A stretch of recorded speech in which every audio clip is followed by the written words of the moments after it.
Presidente Chico, Boa noite, amigos. tudo bem? Tudo Tudo bom? bem? Obrigado pela presença. Tranquilo? Estamos juntos. Estamos juntos aí. Rafael, bom? Rubem Bosco, Boa noite, presidente Chico. tudo bem? Professora Márcia, Oi, presidente, boa noite. Estava mais parado. Bom, 18h35. E a gente vai ter que adoecer mesmo. Ou em casa, ou andando, ou...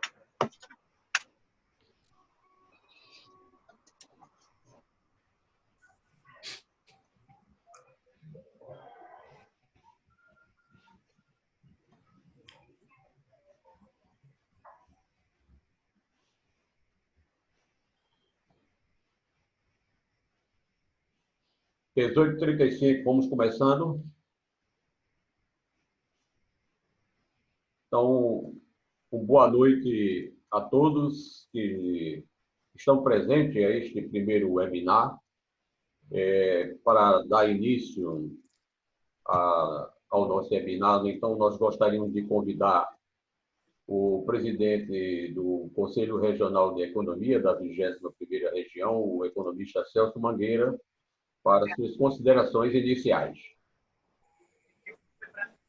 Inicialmente, os nossos agradecimentos pela presença de todos nesse primeiro webinar de uma série intitulada A Economia que Queremos.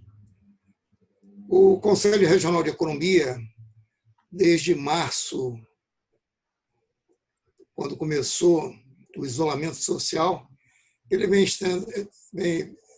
estado presente em vários momentos, seja através de entrevista, seja através de lives, seja através de encontros virtuais, de forma a deixar a sua posição, o seu entendimento com relação a esse momento que a economia nacional está passando, e em especial a economia paraibana. E, nesse sentido, nós procuramos agora voltar nossas intenções para a nossa economia, principalmente. Então, o título que adotamos, que é desafiador, A Economia que Queremos, na realidade tem foco na economia paraibana. Então, nós vamos aqui trazer diversos outros economistas, empresários, presidentes de entidades e outros profissionais, bem como temas diversos, para podermos discutir a nossa economia. Nós sabemos, a priori, apesar que ainda há muitas dúvidas, muitas incertezas, mas sabemos, a priori, que a nossa economia já vinha caminhando com certa dificuldade, a economia paraibana. E, com certeza, com as medidas que foram tomadas, seja em função da questão sanitária, seja por outros motivos, né, a nossa economia vai sofrer um baque muito grande. Então, cabe a nós, profissionais, pensarmos em alternativas, pensarmos em soluções para a retomada da economia paraibana. E, com esse objetivo, nós pretendemos aí uma série de webinar para poder colocar em destaque a nossa economia. E hoje nós temos assim, o grande prazer de trazer o economista conhecidíssimo aqui no nosso estado, Rafael Bernardino, que vai falar a respeito da nossa economia, né? Então, gostaria de agradecer ele ter aceito esse convite. Renovo também os agradecimentos a todos os presentes e também faço um apelo para que aqueles que estão aqui presentes proponham temas e proponham também outros nomes para nós trazermos para conversar. Quanto mais a diversidade em termos de opiniões, diversidade de temas, com certeza nós temos uma probabilidade maior de acertar em termos de proposta. Dito isso, eu passo a palavra para o nosso âncora, principal âncora dessas webinar, o economista João Bosco. É contigo, João Bosco. Eu renovo aí o agradecimento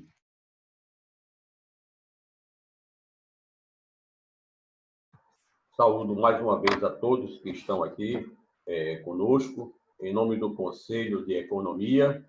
Como o presidente Celso já colocou, é a intenção do Conselho trazer o debate da economia paraibana, né, para os economistas, para os profissionais, para os empresários e para os interessados, né, em debater esse momento difícil que o país vive, o nosso Estado, em termos de economia. E aí a gente está aproveitando essa oportunidade para oferecer, através desse webinar, oportunidades de debate, de discussão com os diversos profissionais, com os empresários, para que a gente tenha momentos importantes nessa recuperação da economia do nosso Estado, principalmente. Esse webinar ele vai funcionar hoje através do Zoom, e aí, com o tempo, nós vamos, em outros eventos, nós vamos fazer uma perfeita integração com outros meios digitais, como o YouTube, o Facebook, né? E para esta noite, eu gostaria de pedir a compreensão daqueles que estão nos visitando para a gente manter, inicialmente, o microfone desligado enquanto o palestrante ele conversa conosco. No segundo momento, nós vamos ter a oportunidade de interagir através de perguntas. Essas perguntas elas poderão ser feitas tanto pelo chat, que eu estarei aqui acompanhando, e aí vou interagir com o Rafael, como ele poderá ser feito também online, aqui ao vivo. Se vocês olharem no rodapé aí do Zoom, ele tem participantes. Se você clicar nele, vai abrir e vai listar todos os participantes que tem. No seu nome, se você clicar lá onde tem More ou Mais, né, você vai poder levantar uma mãozinha e eu vou estar sabendo que você está querendo interagir conosco no momento das perguntas. Eu pediria também que as pessoas que quiserem interagir, ao abrir o microfone, que ele tenha o devido cuidado, caso o celular esteja ligado, para que não haja uma interferência entre um celular tocando e você interagindo através de perguntas. Este webinar ele está sendo gravado. Então, não estamos interagindo hoje ainda no YouTube e nem através do Facebook, mas esta gravação deste webinar, ele estará ainda, provavelmente, de amanhã até sexta-feira, sendo colocado nas mídias sociais do Conselho Regional de Economia, seja YouTube, seja Facebook, para que as pessoas que não assistiram, ou aqueles que assistiram, que queiram rever, eles possam acompanhar a gravação mais uma vez e aí, quem sabe, até fazer uma retroalimentação das sugestões que o Conselho está pedindo para que a gente possa debater outros temas, outros assuntos de interesse para a economia, principalmente a economia paraibana. Então, para a gente começar a palestra da noite, e convidar, ao mesmo tempo que eu estarei convidando o economista Rafael, eu vou fazer uma leitura bem resumida do currículo. Rafael Bernardino de Souza é um economista que já tem mais de 38 anos de experiência em cargos de alta gerência em empresas da área financeira e industrial. Ele trabalha como consultor empresarial através da Certa Consultoria e é planejador financeiro pessoal certificado. Também atua na área de ensino superior, ministrando cursos de pós-graduação, MBA, focados em planejamento estratégico e financeiro. Atualmente realiza trabalhos voluntários na condição de presidente da Associação Comercial da Paraíba e é autor do livro Cooperativas de Crédito, do Básico ao Gerencial, publicado pela editora da UFPB. Com isso, nós temos o maior prazer de receber e ouvir o economista Rafael Bernardino, que poderá acionar o seu microfone e começar a sua apresentação.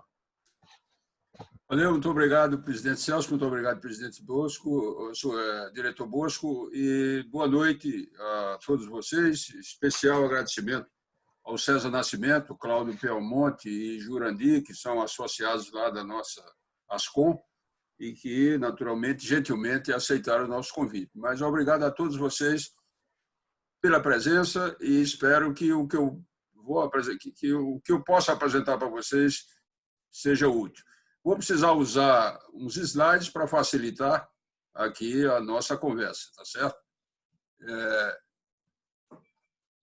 Deixa eu ver como é que eu...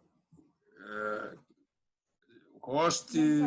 No rodapé em share screen. Habilite aí para eu usar uns... Está habilitado, Rafael. Você vai lá em share screen. É um PowerPoint. É um PowerPoint. Você já ativou ele? Ele teria que abrir aqui o arquivo para poder fazer o... Eu clico aqui em Share Screen, né? Share screen. E ele aí está dizendo aqui que o host não está desabilitado para o participante usar o Screen Sharing. Tá, só um minutinho. Veja aí como é que a gente faz. E tudo isso é aprendizado. Agora, pode ser, agora. Agora sim. Agora sim.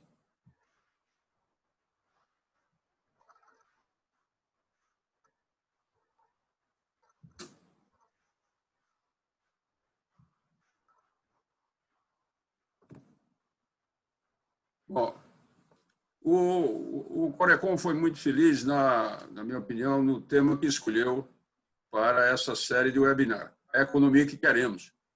É muito inspirador e, de fato, faz a gente refletir sobre que economia a gente quer para a Paraíba.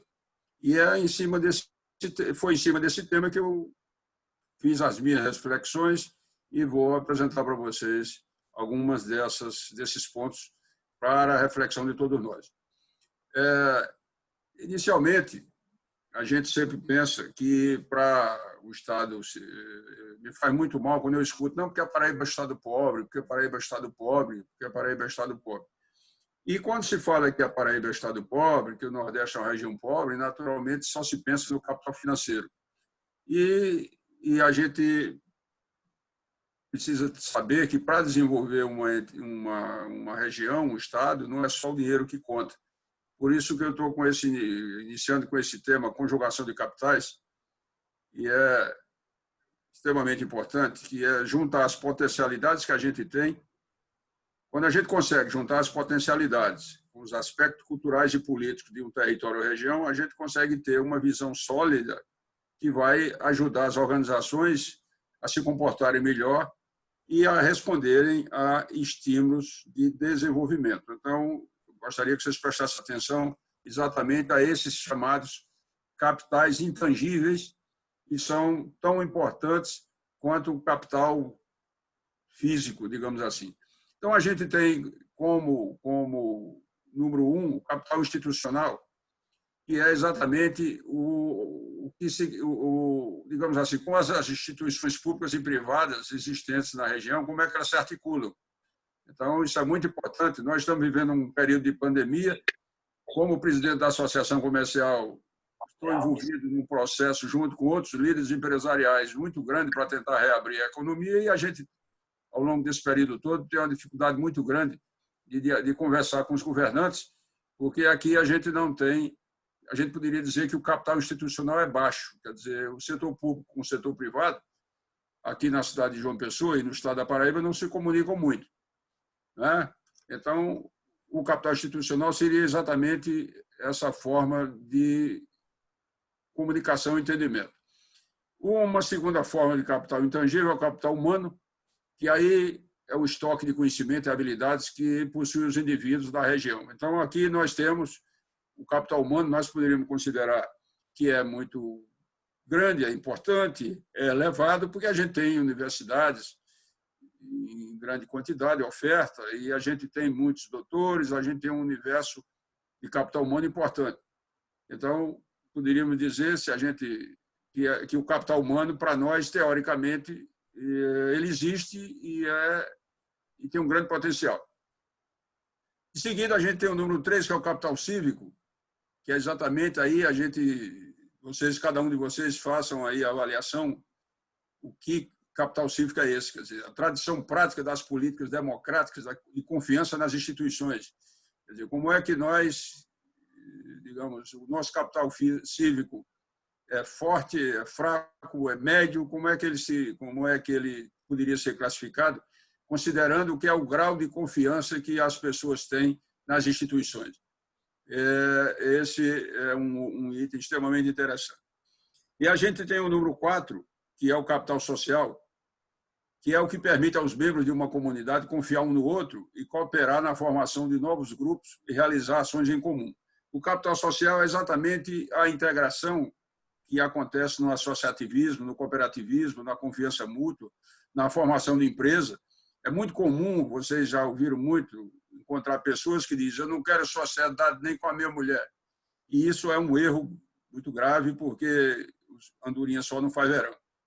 E o quinto é o capital cinético, que seria exatamente a junção de todos esses capitais intangíveis aí, que são muito importantes, ou talvez mais importantes do que o próprio capital financeiro. Então, por isso que nós iniciamos com essa conjugação de capitais que nós achamos que é extremamente importante e necessário, e que eu, no dia a dia do trabalho lá na Associação Comercial, anteriormente eu fui da Associação Paraibana da Qualidade, o PPQ, e a gente tem uma dificuldade muito grande de, digamos assim, de articulação e de união, etc.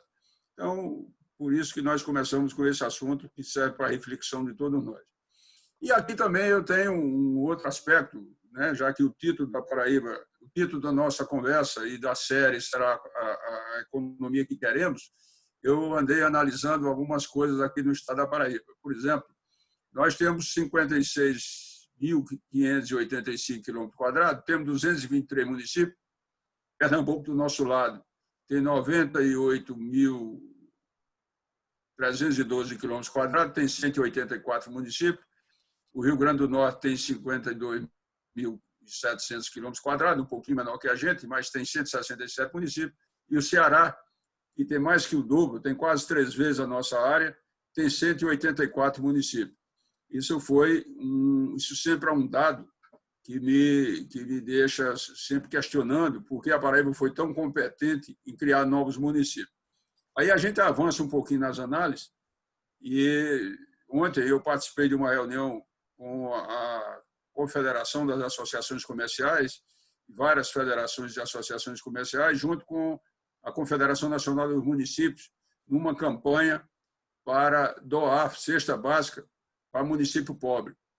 E na Paraíba, infelizmente, está listado lá 151 municípios, que tem IDH abaixo de 0,6, quer dizer, considerado muito pobre. Então, 151 municípios equivale a 68% dos municípios que nós temos. Então, a economia que queremos, a resposta para a economia que queremos passa por análise dessa pobreza, né? E como calcular o IDH, escrevi aí, mas todos vocês sabem como se encontra o IDH, e ter 151 municípios, 68%, com IDH muito baixo, me deixa, pessoalmente, triste. Olha aí, a Paraíba, apesar da quantidade de municípios na lista dos pobres, tem algumas coisas importantes. Tem uma boa localização geográfica. Eu me lembro de muitas ocasiões em que autoridades governamentais diziam para empresários que a Paraíba está entre Salvador e Fortaleza, então isso facilita muito a logística e etc, etc. E esse discurso foi, de certa forma, considerado, porque a gente tem aqui em João Pessoa muitas empresas de logística, exatamente porque estando aqui fica mais fácil de chegar no Salvador, chegar em Fortaleza, etc. João Pessoa tem belezas naturais maravilhosas, tem as melhores praias urbanas do Nordeste, isso a gente tem que reconhecer, e por isso a gente tem um potencial turístico importante, apesar que nós temos uma deficiência de leitos de hotéis. É preciso, quando você olha Natal, Maceió e tal, você vê que João Pessoa ainda está muito atrás no que diz respeito à disponibilidade, mas o potencial turístico é importante. Nós temos também um potencial grande na indústria de software. Apesar de ser uma indústria com um grande potencial, a gente conhece pouco, quem não é da área, mas tem muita coisa boa para acontecer, tem bons cursos nessa área nas universidades e, de certa forma, é uma coisa importante. Mão de obra, claro que tem muita gente precisando de emprego, a gente tem que reconhecer isso como uma força também. A hospitalidade. A hospitalidade é algo muito próprio aqui do nosso povo, aqui em João Pessoa. Eu me lembro do caso quando eu morava em São Paulo, trabalhava no Paraibano. Foi muito interessante, porque um belo dia, uma vizinha que morava no meu prédio disse: "O senhor é da Paraíba?" Eu falei: "Senhor, aquele seu lugar, aquela sua terra não tem jeito, não." Foi que eu estava em João Pessoa, passeando, e precisei de remarcar minha passagem aérea, porque eu precisava ficar mais algum tempo em João Pessoa. Fui à agência de turismo, a agência estava fechando para o almoço. E eu disse que queria ser atendido, a dona da agência disse: "Não tem problema, não, vamos embora, você almoça na minha casa e a gente conversa." Então a agência, digamos assim, a empresária do turismo levou a cliente para almoçar na casa dela, e isso não deixa de ser uma indicação de hospitalidade. E, como eu falei lá de capital humano, que a gente tem bastante, a oferta de curso universitário aqui em João Pessoa, aqui na Paraíba, é extremamente expressiva. Agora, a gente tem umas fraquezas também. A gente tem um problema aqui no Estado que falta planejamento de longo prazo. A gente tem um problema sério de descontinuidade administrativa. Vocês sabem perfeitamente, vocês têm relatos em que o governo, historicamente, não dá sequência ao que o outro começou, e etc. Eu espero que isso melhore. A gente tem um problema também que eu considero, que me entristece muito, que é a baixa autoestima do paraibano. Se a gente chega em Recife, a gente tem um cara que torce pelo esporte, e em Pernambuco a gente vê com muita facilidade o grau de elevada autoestima. Aqui não. Aqui você vê, os capitais do Nordeste, nós temos praticamente um único time de futebol, e mesmo assim não tem a quantidade de torcedores que devia. Então, a autoestima do nosso povo precisa de ser mais elevada. A gente tem escassez de água. 194 dos nossos 223 municípios estão no semiárido. Apesar das obras do São Francisco, essa realidade não se pode deixar de considerar. A gente tem um problema de falta de identidade econômica. Em que a Paraíba é forte? Eu, pelo menos, tenho dificuldade eu tinha muita dificuldade de responder isso lá no meu tempo de Paraíba em São Paulo, e continuo sem ter resposta. Paraíba é forte em quê? No que diz respeito à identidade econômica. A gente tem também, eu sinto isso como cooperativista que sou, como associativista, sinto uma grande dificuldade na questão do associativismo. As pessoas são muito individualistas. A gente também tem uma adesão baixa ao empreendedorismo, ainda vou falar um pouco disso. E a gente tem uma certa acomodação por parte de muita gente da área empresarial, porque diz: "Não, você está querendo o quê, Rafael? Nós somos uma cidade de funcionário público e tal." Isso é uma coisa que acomoda. Isso, para mim, é extremamente incômodo, e eu também vou voltar a falar um pouco disso. E também a gente tem uma baixa disposição de investimento, também é uma coisa que deixa a nossa economia independente do setor público. E aí, para confirmar um pouco mais essas afirmações que João Pessoa é uma cidade de funcionário público, eu peguei uns dados do IBGE, que está disponível, qualquer um pode confirmar isso, e lá está dito que os dados mais recentes são de 2015, João Pessoa tem 18.350 empresas, tem 324.982 pessoas ocupadas, e a Prefeitura de João Pessoa, segundo dados que eu colhi no Tribunal de Contas lá, quer dizer, tem 35 mil pessoas, o Estado da Paraíba tem 134 mil servidores públicos, e o governo federal tem na Paraíba cerca de 34 mil servidores públicos no Estado. Eu fiz aqui uma projeção, os 35 mil servidores da Prefeitura, considerei que 100 mil pessoas do Estado, dentro dos 134 mil, 100 mil estariam em João Pessoa, e 30 mil servidores públicos.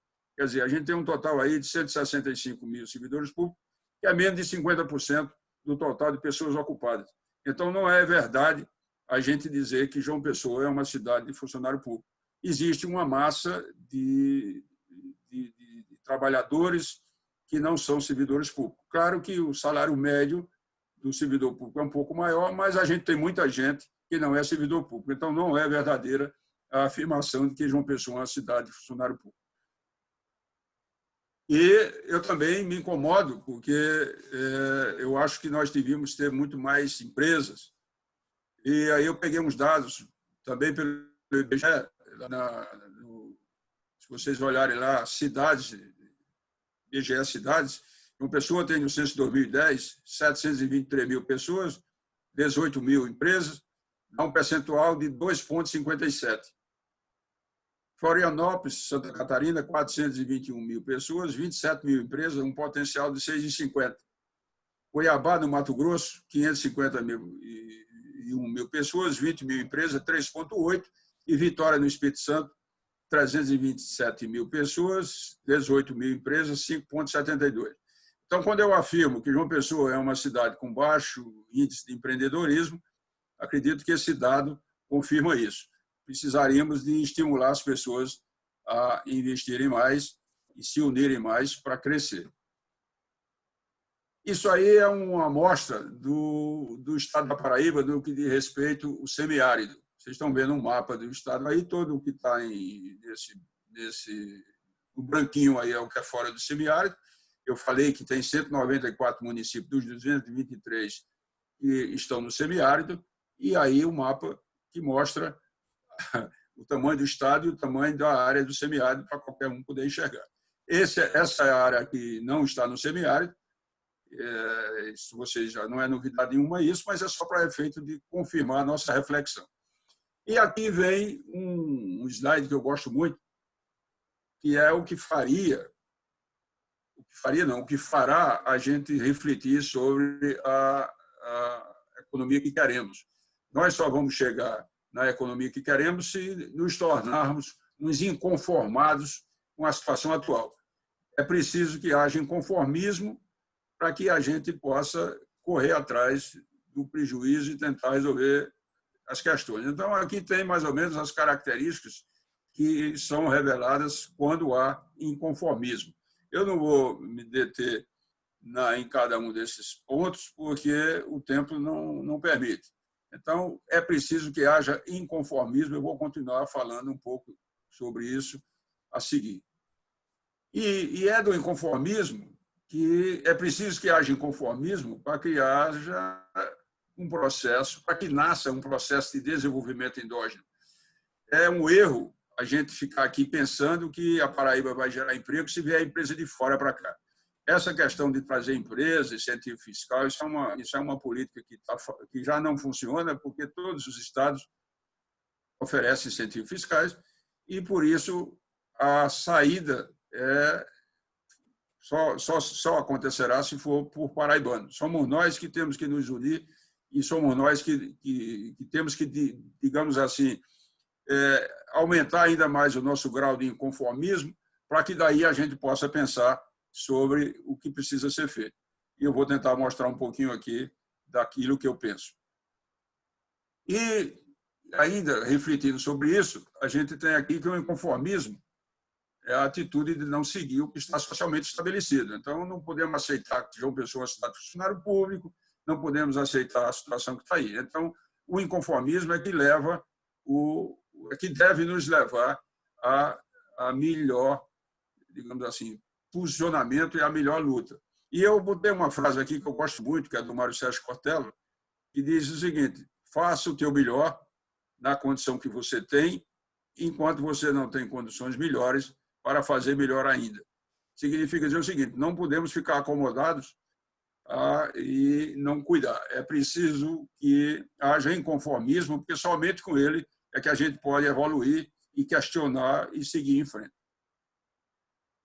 E aí eu, pegando essa questão do que é rico, do que é pobre, quais são as diferenças, etc., e vocês conhecem, quer dizer, o que é que diferencia um país rico de um país pobre, uma região rica de um país pobre. E eu tenho uns dados aqui que, com certeza, não é a idade, porque os países mais ricos, mais antigos do mundo, Egito e Índia, têm mais de 2.000 anos e são pobres. Canadá, Nova Zelândia, Austrália são países novos e são ricos. Não são recursos naturais, e o exemplo de que não é recurso natural que faz um país rico é o Japão. Vocês sabem que 80% do território japonês é de montanha, nem pode ter agricultura e nem pecuária, e o Japão é considerado uma fábrica do mundo.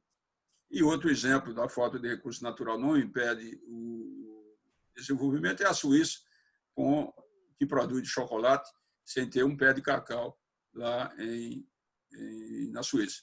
Então, qual é a diferença? A diferença é a atitude das pessoas. Esse é o grande desafio. A economia que queremos, só chegaremos nela se conseguirmos mudar a atitude, que é a norma de procedimento, todo mundo sabe o que é atitude. Então, é preciso que a gente questione sobre isso. E dentro dos valores que eu andei pesquisando, o que é que pensam as pessoas nos países ricos, como é que elas se comportam, e listei aqui, que eu vou pedir licença a vocês para ler, que, primeiro, a ética, como princípio básico, prevalece nesses países, índice de corrupção em geral muito baixo, integridade, coragem, responsabilidade, respeito às leis, respeito aos direitos dos outros, amor pelo trabalho, produtividade, esforço pela poupança e pelo investimento. Nós temos aqui no Brasil, aí não é só o Brasil, uma cultura de poupança muito baixa, é preciso de poupar mais, DGs de superação e pontualidade. Então, são as atitudes que, em geral, acontecem nos países ricos. Então, nós temos que fazer aqui na Paraíba algumas coisas nessa área para que a gente possa evoluir. E a pontualidade é uma delas, que nem eu comentei aqui na hora que a gente começou a nossa conversa. E aqui tem uns pressupostos básicos de comportamento humano, eu vou passar, porque isso aí o tempo não permite que a gente se detenha sobre isso, mas é aquela coisa do comportamento, o jeitinho brasileiro, e lá vai, isso tem que ser repensado, e nós, economistas, na minha opinião, temos uma responsabilidade muito grande, porque, sendo cientista social e sabendo medir essas deficiências todas, nós temos que ser, digamos assim, nos movimentar e lutar muito para que esses pressupostos do comportamento possam melhorar e disseminar para muitas pessoas. E o que é preciso ser feito? Bom, eu entendo que nós precisamos de unir os capitais e, por isso, criar uma lei de apoio ao cooperativismo no estado da Paraíba. A gente tem essas leis aí espalhadas pelo Brasil e a Paraíba não tem. Eu, pessoalmente, tenho conversado muito, cheguei para o deputado Eduardo Carneiro, que é presidente da Frente Parlamentar do Cooperativismo, e pedi a ele, deputado, nós vamos fazer duas leis, veja aí, uma de apoio ao cooperativismo e uma outra é para constituir uma agência de fomento. Agência de fomento de acordo com as normas do Banco Central. Praticamente a Paraíba é um dos poucos estados que ainda não tem a sua agência de fomento, que é a entidade financeira que poderá financiar o desenvolvimento. A gente tem o Banco do Nordeste, que opera bem, mas uma agência estadual de fomento ela pode fazer muito mais. Temos que trabalhar na qualificação das pessoas voltada para a cultura empreendedora, para o associativismo e cooperativismo, conforme já falei. Temos que conceber e implementar projetos de desenvolvimento através do cooperativismo, baseando nas potencialidades que eu vou até mostrar aqui, os APLs, que a Secretaria de Desenvolvimento Econômico aqui do Estado tem catalogado. E a gente tem que planejar tudo isso e unir as organizações e seguir em frente. Tem caminho, tem o que fazer. Eu, inclusive, convido os nossos amigos do Fórum Celso Furtado para pensar sobre isso. E fiz aqui uma lista, não são todos os APLs que estão catalogados lá na Secretaria do Estado do Turismo e do Desenvolvimento Econômico. Tem uma APL de caprinocultura, que é extremamente importante, porque nós temos 194 municípios dos 223 está no semiárido, então é a pecuária que é a atividade mais adequada.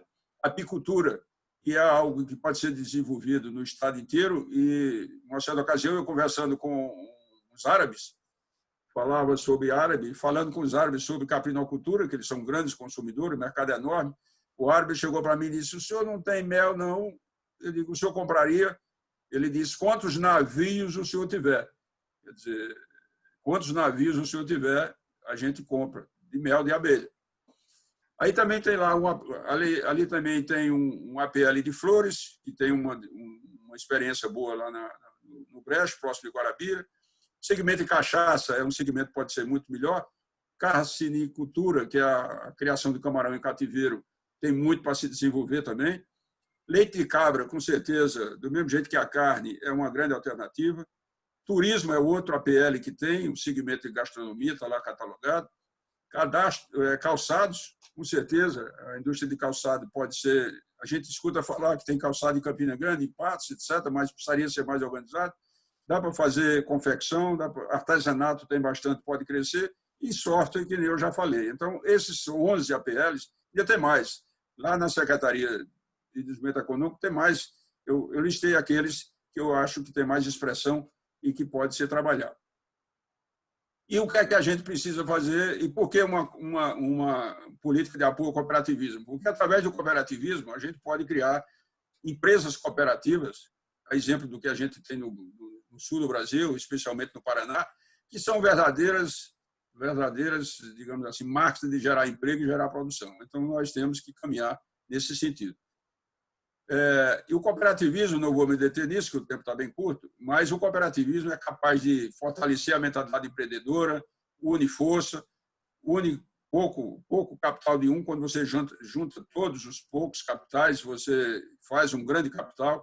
Então, a gente tem que estimular o cooperativismo. Nós, economistas, convido vocês todos a estudar sobre isso. Eu tenho livro, tenho material, tenho tudo. Se quem tiver interesse, a gente distribui, porque é o caminho, não tem outro jeito. Porque investidor grande, capital grande, a gente não tem. Fazer de fora é difícil. Então, é o cooperativismo que é o que a gente precisa. E aqui mais uns detalhes sobre a agência de fomento. Como disse, depende da autorização do Banco Central, mas a agência de fomento ela tem uma grande vantagem, porque ela pode captar recursos de fontes multilaterais. A gente tem o Banco Mundial, a gente tem o BID, a gente tem o CAF, que é o Banco de Desenvolvimento da América Latina, a gente tem a Fomplata, que é um banco de desenvolvimento formado pela Argentina, Brasil, Bolívia, Paraguai, Uruguai, que tem recursos para repassar para a nossa agência de fomento, para a gente fazer com que o desenvolvimento seja fortalecido e aconteça. E é isso. Eu espero não ter estourado o meu tempo e muito obrigado a vocês. Cadê aqui agora? Vamos... Obrigado.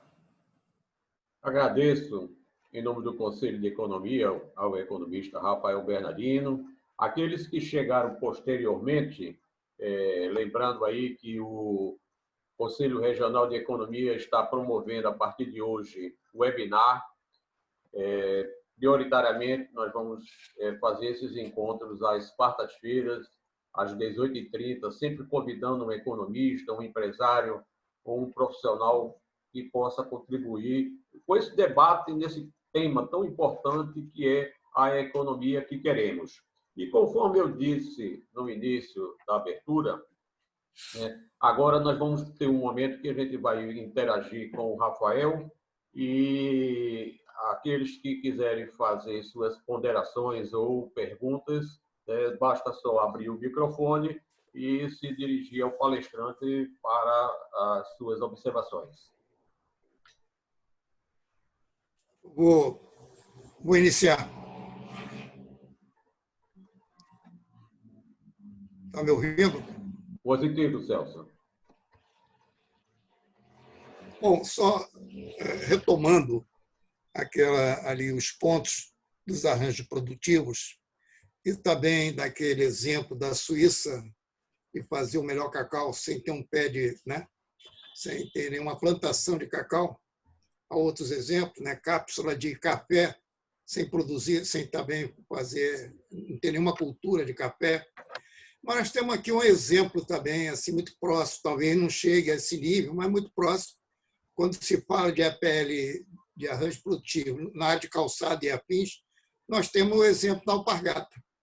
A alpargata ela de um produto onde o slogan era, né, não tem tira nem cheiro, e quem fazia, se não me recordo, essa propaganda dela era o Chevalizo, por todo o mérito tem Chevalizo.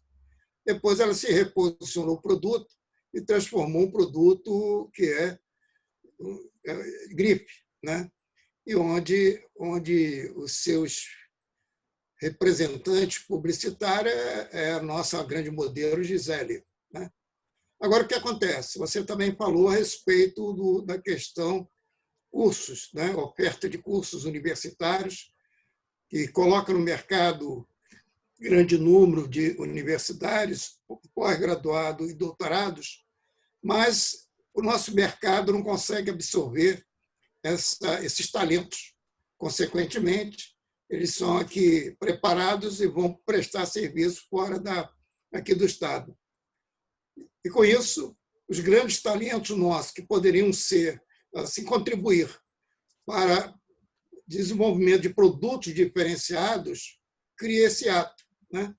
Então, eu vejo nessa conciliação de um grande celeiro de produção de universitários e doutorados e mestrado, buscar uma forma de você reter esses talentos para poder, efetivamente, nós colocarmos aqui a serviço da Paraíba, né? Então, eu vejo esse ato muito grande e, sem esses talentos, com certeza, nós teremos muita dificuldade de reverter esses diferenciais, poucos diferenciais que nós temos em termos de oferta de produtos para o mercado. Nós somos, na realidade, um grande importador, isso aí é conhecido, inclusive até na área de frutas e legumes e verduras, nós já produzimos aqui e hoje importamos tudo. Então, nós temos que buscar, não se trata de buscar aí, reter esses valores que são preparados aqui no Estado. Perfeito, Celso. Eu diria que a sua reflexão é extremamente interessante e com relação à questão de talentos, a gente eu tenho sempre algumas reflexões que o fato dos talentos se formam aqui na Paraíba e vão embora. A gente tem vários casos, vocês com certeza conhecem, por exemplo, curso de engenharia elétrica na Universidade Federal de Campina Grande, reconhecidamente bom. O Diego termina o curso, já tem um canal na França, tem vários engenheiros formados em Campina Grande trabalhando na França, não só de engenharia elétrica, mas de outros também. Também tem uma grande quantidade deles em Campinas, gente da área de informática, etc. E tal. Bom, e como fazer para que haja espaço para que esses talentos não saiam daqui? Claro que o direito de buscar mercado, de buscar novas opções é natural. E eu digo o seguinte, era preciso que houvesse um planejamento, uma campanha, um trabalho de desenvolvimento do Estado, porque, com certeza, muita gente iria terminar a universidade e iria querer ficar aqui, até porque sair para outras praças é muito sofrido. E eu sempre digo o seguinte, aí me falam, não, Rafael, você é um sonhador, você não tem jeito e tal. Aí eu lembro sempre de uma frase de Fernando Pessoa, que eu tenho sempre em mente, que diz assim, quando Deus quer, o homem sonha, a obra nasce. Então, se nós sonharmos, com certeza Deus vai querer, se o nosso sonho for legítimo, e as obras vão nascer. Então, reter esses talentos, com certeza o cooperativismo é o caminho, já que a gente não tem investidores muito ricos, então é o cooperativismo. Daí o meu modelo passar por isso aí.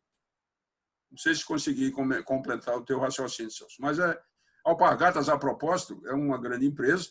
A Alpargatas passou, se vocês sabem disso, passou pelo controle acionário do grupo JBS e hoje é da Itaúsa, quer dizer, hoje a Alpargatas pertence à Itaú S.A., do grupo Itaú, e é uma grande empresa, claro, está aqui, mas quando a gente fala do APL de calçada, a gente está falando daquela pequena empresa, daquela, né, que tem muitos lá em Patos. Em algum momento eu fiz girei lá para o Patos, tem muitos indivíduos que você chega, Eu, com cara de fiscal, quase que em algum lugar não me deixava entrar pensando que eu era fiscal do imposto. Mas é isso, faz parte da cultura. Presidente Rafael, eu me acosto à sua linha de pensamento, de reflexão, né, quando você coloca de que o cooperativismo é um caminho, ou um caminho, né, para que a gente possa reverter muitas das situações de dificuldade, né, que nós encontramos aqui na Paraíba e, de resto, em muitos recantos desse país. Eu também sou um entusiasta e sou defensor, né, dessa mesma linha de raciocínio sua, e posso até fundamentar, como você o fez, né, por que eu acredito que o desenvolvimento passa pela prática da cooperação. A gente tem algumas experiências, são muitas no Brasil, mas algumas que são mais destacadas, começando, inclusive, aqui pela Paraíba, quando nós tivemos, no início deste século, né, dos anos 2000, na região do Cariri, uma ação que virou depois case nacional, que foi denominada de Pacto Novo Cariri, e não há tempo e nem acho conveniente aqui detalhar essas ações, mas elas foram e continuam sendo muito significativas para aquela região. E essa conquista toda que houve na região do Cariri, ela só foi possível pelo exercício da cooperação. Então, eu poderia, em um momento ou outro, né, e acho que já fiz isso até no fórum, no outro dia, numa plenária nossa, contar como produtores, como prefeitos, né, como instituições se uniram na região do Cariri para tornar possível hoje que o Cariri ainda, né, 20 anos depois, seja o maior produtor nacional de leite caprino, por exemplo, partindo do zero. Então, uma ação eminentemente, né, de associativismo, de cooperativismo, né, de cooperação. Partindo, né, vendo por outro ângulo, nós temos hoje a cidade número 1 no ranking brasileiro para se viver, morar, trabalhar, é Maringá, no Paraná. Maringá conquistou isso ao longo também de 20 anos de planejamento, né, de sequências de execução de um plano concebido no seio da associação comercial de lá, mas que tão logo conseguiu envolver mais de 100 instituições com esse mesmo propósito, digamos, num exemplo muito inconteste da força da cooperação. Tenho me encontrado com uma certa frequência em atividades profissionais Brasil afora, com Silvio Barros, que você conhece, né? Alguns conhecem. Silvio foi prefeito 2 vezes de Maringá, foi um dos principais responsáveis, né, para que isso acontecesse.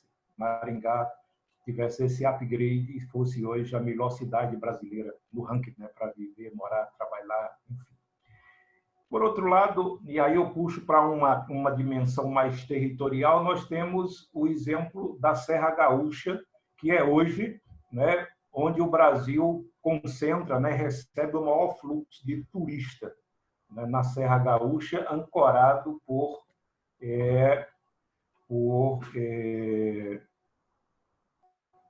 Gramado, né, por Gramado. Mas Gramado e toda aquela região vinícola, toda a região da Serra, né, tem hoje um APL, né, que você falava em APL, tem um APL de turismo que envolve, se não me engano, 17 municípios daquela região e que tem um trabalho, né, de integração, de conexão, né, que foi a base, né, para que aquela região para que a Serra Gaúcha se tornasse o que hoje verdadeiramente o é, como atração turística, como potência econômica que consegue encantar brasileiros e turistas do mundo inteiro. Então, eu citei aqui, né, 3, né, exemplos apenas, né, poderiam citar muito mais, mas o fato é que, como eu tenho trabalhado nos últimos 10, 12 anos, né, nessa área de desenvolvimento econômico, tenho catalogado muito os exemplos, os cases do Brasil e do mundo, né, principalmente do Brasil, que a gente tem como referência, inclusive, para os nossos debates, os nossos trabalhos com os líderes, quando nós estamos trabalhando a formulação de planos de desenvolvimento.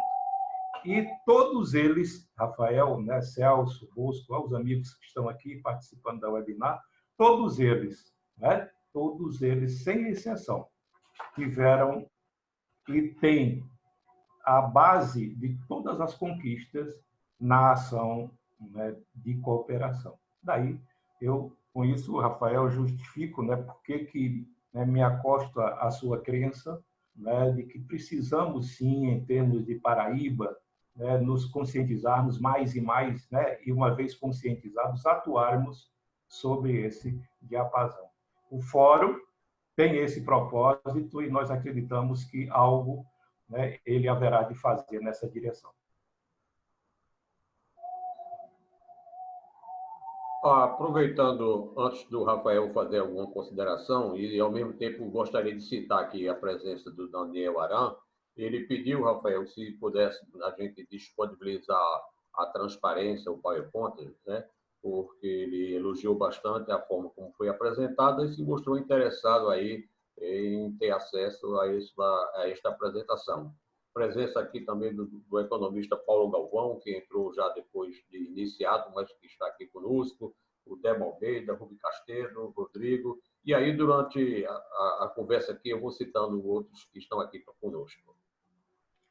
O Bosco aí para antes do Rafael também, me permita, Rafael, é para você, para o presidente Celso, que no início da fala fez referência a quem se dispõe a participar. Eu tenho participado de algumas webinars, Celso, até coordenado em estados fora da Paraíba, né, em outros estados. E tenho alguns que eu, pelo menos um tema ou dois, que eu acho que se apropria a esse debate, né, essa âncora que vocês estão colocando no Corecom, pois posso passar para você. Se for do interesse do Corecom, me coloco à disposição. É só complementando e dando um exemplo bem prático a respeito da colocação do Chico Nunes quanto ao cooperativismo. Eu dou um exemplo bem nosso. Eu fiz outro dia uma palestra lá em Itabaiana, na loja maçônica de Itabaiana, e antes de ir para Itabaiana, eles me pediram lá para fazer uma palestra, etc., para movimentar, e eu pesquisei o que é que estava acontecendo do ponto de vista da economia em Itabaiana e me surpreendi com a quantidade de gente produzindo camarão em cativeiro, Sagrado de São Félix, Itabaiana, naquela região.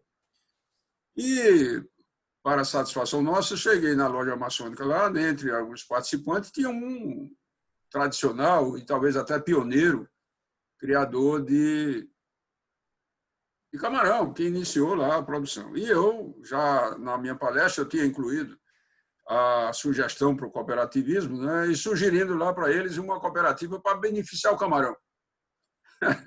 Quando eu fui conversar com esse produtor, ele disse, não precisa não, eu vendo tudo que produzo, o cara vem buscar na minha propriedade. Aí, quer dizer, você vê que um posicionamento extremamente, eu costumo dizer, compreensivo, mas muito míope, porque ele, ao vender para o atravessador que vai buscar lá, ele está pensando somente nele e no ganho dele. Ele não está pensando em gerar emprego, ele não está pensando em agregar valor ao produto, ele não está pensando em absolutamente nada. Agora, a culpa dele não é. Não há cultura nenhuma com relação a isso. Por isso que eu defendo uma lei do cooperativismo para poder a gente ir disseminando isso, mostrando esse exemplo. Eu tenho uma lista. Outro dia eu ministrei um curso no MBA de gestão de cooperativa e peguei as 50 maiores cooperativas do Brasil é uma coisa assim simplesmente fantástica. O agronegócio brasileiro é o que é, graças às cooperativas. Agora, é claro que nós precisamos de... Quando a gente fala sobre isso, no geral, o cara diz, rapaz, tu não está em Santa Catarina, não, tu não está no Paraná, não. Eu até, às vezes, me irrito e digo, por acaso o paranaense tem 3 cabeças, 4 olhos, 5 braços? Quer dizer, não é, não tem, é exatamente como a gente. A única coisa que eles têm diferente é a forma de pensar. E é por isso que a gente pode pensar junto. Ok. A palavra está franqueada aí. Quem quiser fazer uma pergunta, né, para o Rafael. A nossa estimativa aqui é a gente chegar no máximo às 19h40.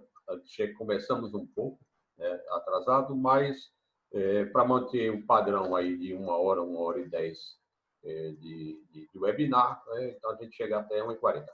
Eu tinha convidado um economista que foi presidente do Corecon Ceará, e ele é desenvolvimentista, inclusive doutor na área de desenvolvimento, o Rafael. E ele me fez uma pergunta, que ele não pôde vir assistir, mas ele me perguntou uma pergunta que eu, uma época atrás, eu também fiz uma pergunta e todo dia a gente procura respondê-la, né? Qual é a vocação da Paraíba, né? E eu acho que, nesse momento da economia que a gente quer, a gente tem que pensar nisso, né? Qual é a vocação ou aquilo que a gente quer para a Paraíba hoje, em termos de potencialidade, para que ela saia do 6º lugar do PIB, quem sabe reconquistar o seu 5º ou o seu 4º lugar. Essa é uma grande questão, e eu sempre digo que a Paraíba, ao contrário do Piauí, porque eu nasci e cresci ouvindo informação de que o Piauí era o estado mais pobre do Brasil. Você se lembra disso?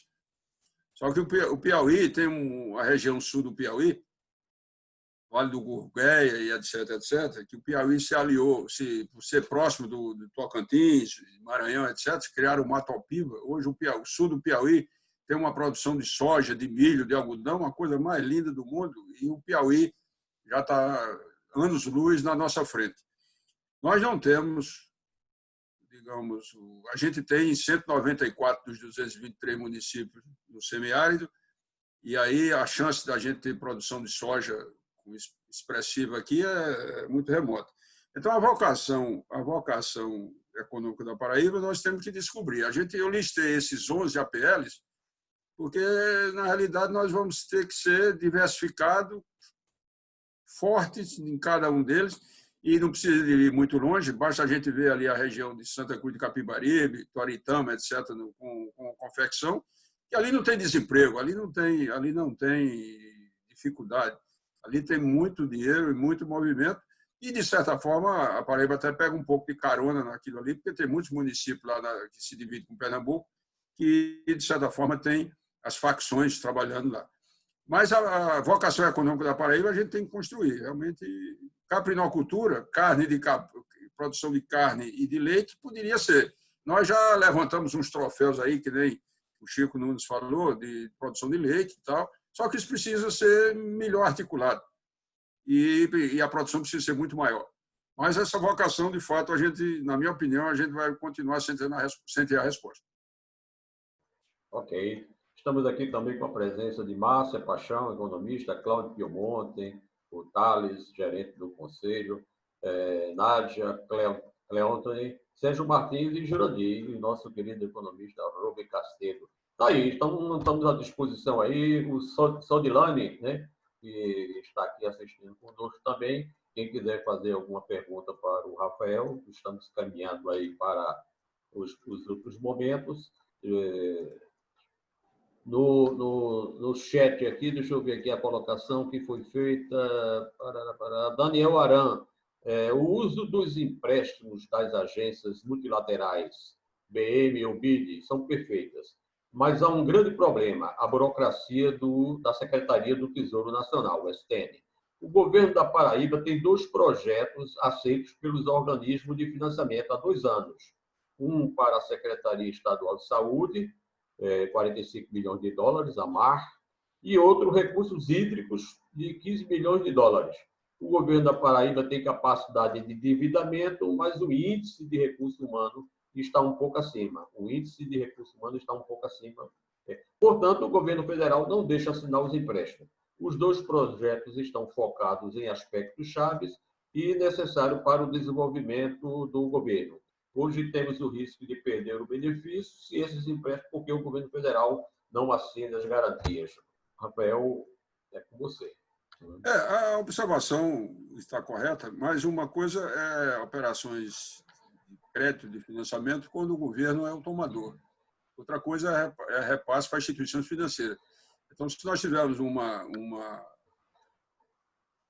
agência de fomento forte, e a gente tem um exemplo de agência de fomento maravilhosa que tem lá no Amazonas. Eu estive no Banco Central algum tempo atrás, porque eu cheguei a fazer essas sugestões por escrito para o governo do estado da Paraíba, e fui ao Banco Central colher informações e eles me disseram, vai ao Amazonas, que é a melhor agência de fomento do Brasil, etc. etc. Então, a burocracia para o governo do estado ou a prefeitura tomarem dinheiro em algum banco, em alguma instituição dessa, de fato, a Secretaria do Tesouro Nacional dificulta porque tem que avalizar, etc. etc. Outra coisa é o repasse para entre instituições financeiras. A burocracia é menor e, naturalmente, as possibilidades são muito maiores. Eu quero aproveitar e agradecer a presença de Adeilton. Adeilton, associado nosso lá das co-empresários da área de imóveis. Eu listei aqui, Adeilton, 11 APLs que está cadastrado lá na Secretaria de Indústria e Desenvolvimento da Paraíba, Secretaria de Turismo, e eu confesso a você que eu não botei todos, e lá tinha lá o APL da indústria moveleira. E eu não vou botar esse, que eu preciso saber de Adeilton como é que anda esse APL da indústria moveleira. Adeilton tem uma indústrias e lojas na área de imóveis, e eu até não sei se busco se a gente ainda tem algum tempo, porque o Adeilton poderia falar um pouco do APL da indústria de imóveis, já que eu falei de APLs e não listei indústria de imóveis exatamente por desconhecer o potencial dessa indústria. Dentro do nosso compromisso, nós temos 5 minutos, resolve, Adeilton. Né? Por favor. Obrigado, Rafael. Boa noite. Eu quero só dar uma boa noite. Eu cheguei atrasado aqui, agradeço a referência do Rafael e o convite. E em outra oportunidade eu posso falar mais. A nossa PL está ativa, tá? Acabei de sair de uma reunião da nossa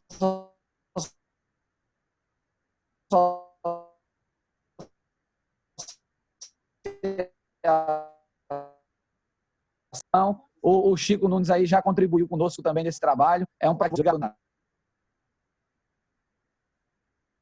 Estamos com um pouco de dificuldade aí na conexão, mas...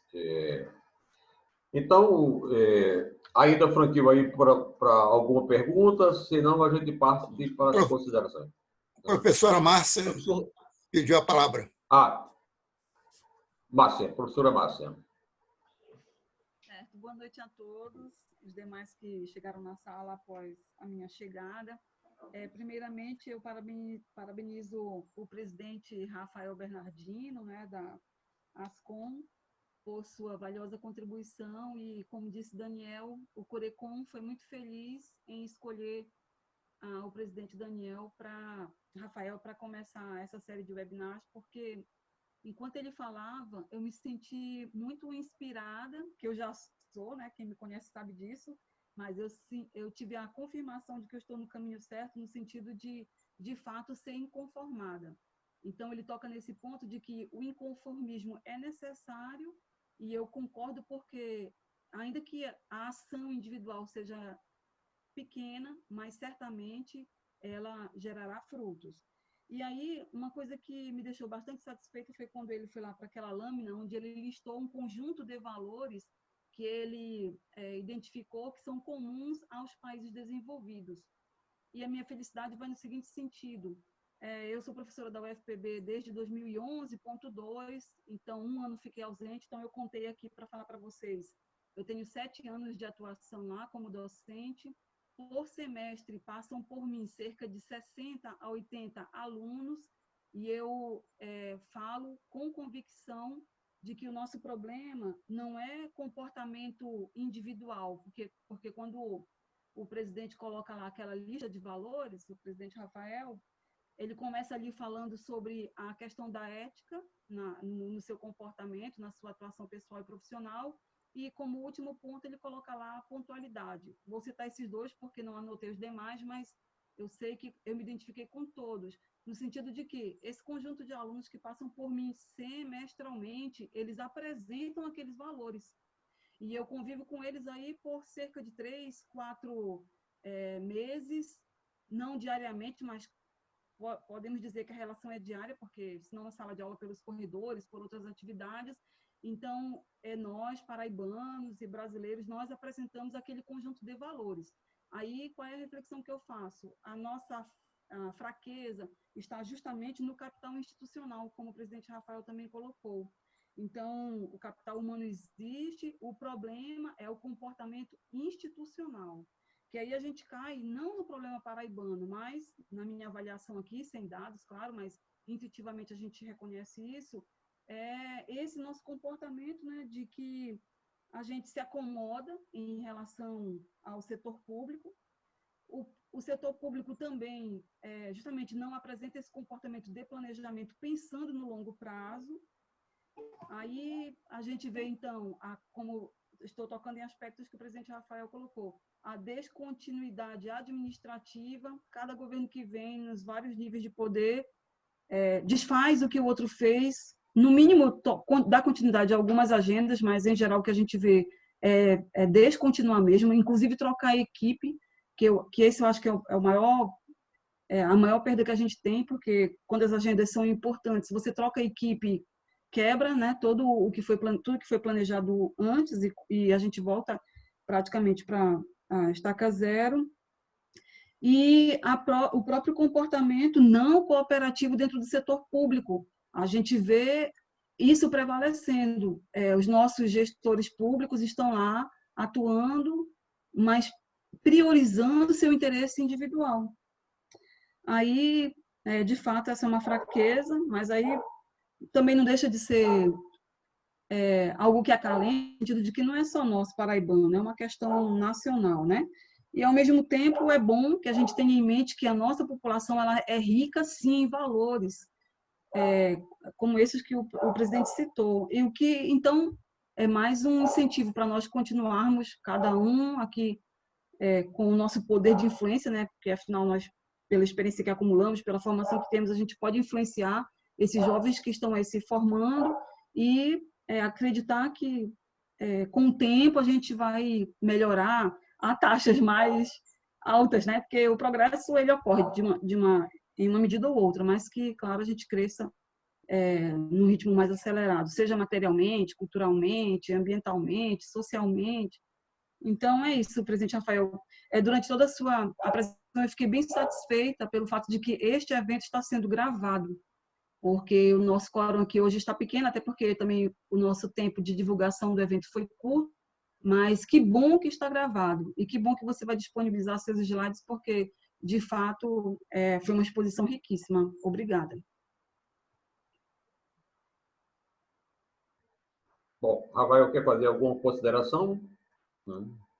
Bom, infelizmente, o som inicialmente, eu não escutei bem o começo da fala da professora, mas eu estou à disposição. De fato, se você puder complementar alguma coisa, Bosco, porque, pelo menos para mim, o som estava muito baixinho, eu não consegui pegar os pontos principais.